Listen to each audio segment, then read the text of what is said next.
नाजानायाव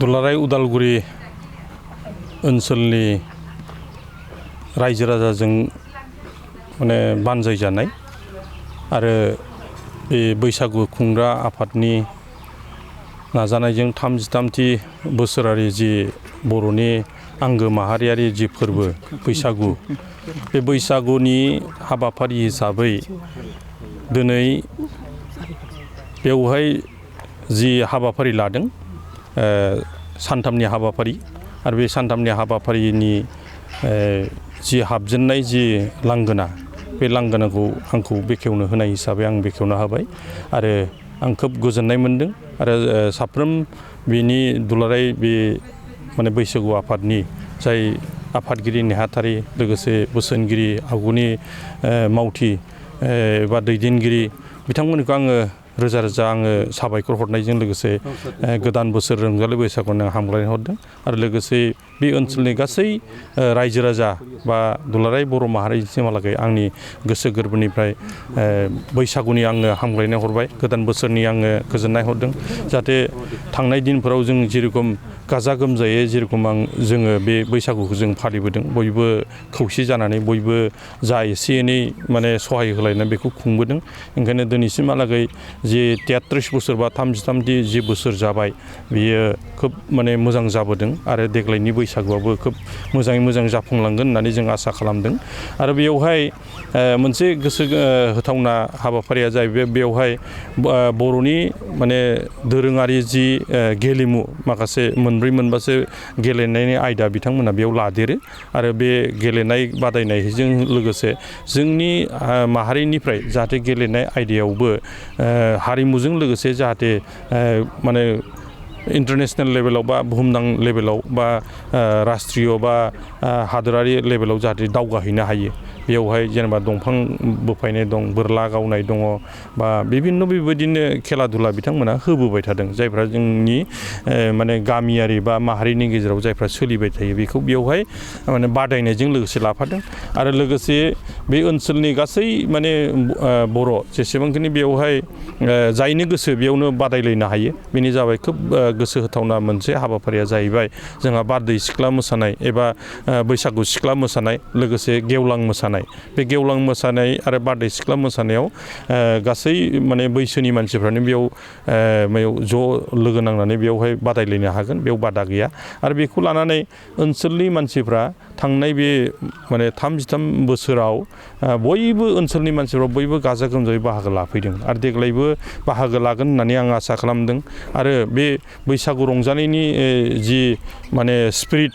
बा जोंनि जि सान्थौ बियो जिहेथु जोंहा माहारि हिसाबै जोंहा हारिमुखौ लानानै बयबो जोङो माने खौसेयै बा बयबो अनलायनानै जों बेखौ फालिबोदों आरो बे अनलायनाया जोंहा माहारि हिसाबै दङ जिखुनु खेथ्रआवनो जोंहा माहारि हिसाबै बर' हारि हिसाबै जों खौसे जिहेतु फालिबोबाय थादों बा बेबायदि जोङो खौसे थांना थाबोनो हादों ओंखायनो फैबाय थानाय दिनावबो बे बैसागु मोसानायनि दारादि बा बैसागु फोरबो फालिनायनि दारादि दुलाराय बे माने उदालगुरि ओनसोलनि मानसिफ्रा जेरेखम सिनायथि मोनबोदों बयजोंबो मिथिजाबोदों आरो फैबाय थानाय दिनावबो बेबायदि मोजां मोजां माने बेफोर हाबाफारिया जाफुंलाङोबा निस्सय बेवहाय जोंनि ओनसोलनिफ्राय हारिमुजों लोगोसे जोंनि मा होनो बे रंजानाया बुहुमनाङै गोसारहैनो हागोन बा गेलेनाया गोसारहैनो हागोन होनना जों आसा खालामदों आरो बेवहाय माखासे मानि बेवहाय जोंनो माने बान्थाफोर होगोन आरो बे बान्थाखौ राननो थाखाय आरो बैसागुनि सोमोन्दै सुबुरुन होनो थाखाय जा हाबाफारियाव बेवहाय माखासे जोंनि गेजेरनिफ्राय जायफ्रा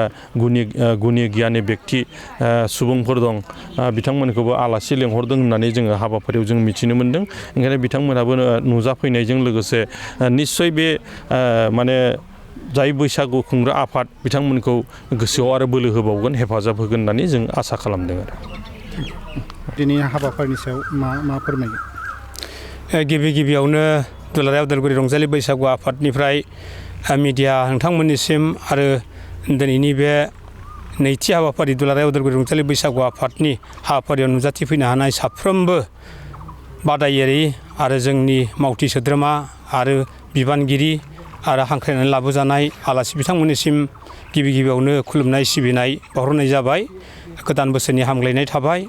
दा जोङो दिनैनि बे दुलाराय उदालगुरि रंजालि बैसागु आफादनि नैथि हाबाफारि एबा दिनै 5 बैसाग बे बैसागआव जोंहा जोंनि हाबाफारिलाय बायदियै जोंहा दङ। बे हाबाफारिलाय बायदियै जोंहा दङमोन दिनैनि हाबाफारिया खेला गेलेमु बर' दोरोङारि खेला गेलेमु दङ। दा बे गेलेमुखौ जोंहा बेखेवगिरि जोंनि मुस्रि रुजुग्रा मुसाहारि धोनस्रि ब्लकनि TLCC चेयारमेन बिथाङा बेखेवना होलांबाय। दा बिनि उनावहाय जोंहा जोंनि गेलेमु आयदाया जागायसिगोन आरो बे जागायनानैनो जोंहा बे जागायनाय हाबाफारियाव फारि फारियै जोंहा गेलेमु हिसाबै दङ बंफां बोफायनाय, बोरला गावनाय, बगलरि दावदै नागिरनाय, हांसो हमनाय, सिंखाय बाननाय आरो दैहु बुख्रुबनाय। बे हाबाफारिया जों लान्थ्रायै दिनै जागायसिगोन। दिनैनि सानसेनि हाबाफारियाव जोङो बेवहाय जेसेबां हायो गाजा गोमजायै आब्रुथिनि गेजेरजों जों बेखौ खुंनो लादों।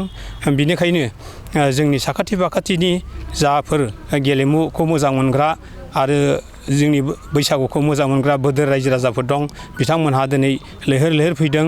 बिथांमोनहा बेवहाय बाहागो लानो हागोन आरो बे गेलेमु बादायनायनि महरखौ एबा गेलेमु आयदानि मोनफ्रोमबो हाबाफारियाव नायनानै गोजोननो हागोन। आरो दिनै बे गोजोननाय हाबाफारिखौनो जों लादों।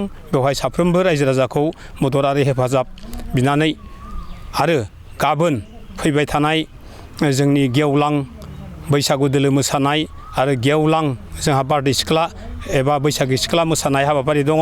आरो लोगोसे जोंहा गेवलां मेलाव जोंनि जौसाङाव जों हांख्रायना लाबोनो सानदों बा जोंहा थि खालामना लादों।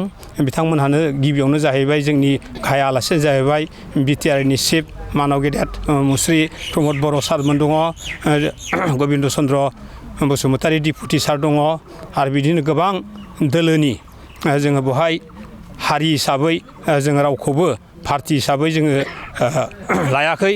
बेवहाय मोनफ्रोमबो हारिनिनो आरो जों मोनफ्रोमबो जोङो जाथि बर्न जोङो रुजुनाय गैयै जों बेयाव हांख्रायनाय जादों। बेनिखायनो जोङो गाबोनो बेवहाय जोङो आसा खालामदों बयबो जोंनि रायजो राजाफ्रा बे गेवलां मेलाव बाहागो लाफैगोन।